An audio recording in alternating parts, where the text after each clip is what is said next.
ဒီဟာကတော့စီတန်း3ခုဆုံတဲ့နေရာပါစီတန်း3ခုဆုံတဲ့နေရာဖြစ်နေပါပြီ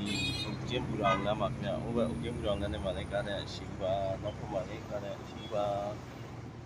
ပြီးတော့ဒီဘက်မှာတော့ဒါကတော့ Max စီတိုင်းတန်းနေတဲ့စီတန်းတွေပါ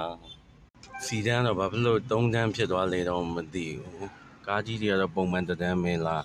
အခုကကြောက်ခက်တန်းနေရတော့တကားလေးနည်းနည်းများလိုက်ရတယ်နောက်ကကားနဲ့လို့ဟိုးဆိုလာတီးနေတော့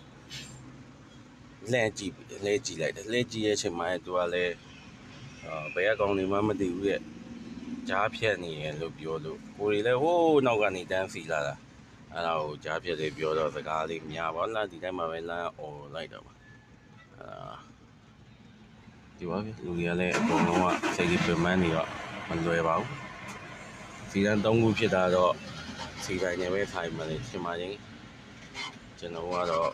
စီတန်းနေတော့ဝင်တန်းမှာပါပဲကြားလည်းမဖြစ်ပါဘူး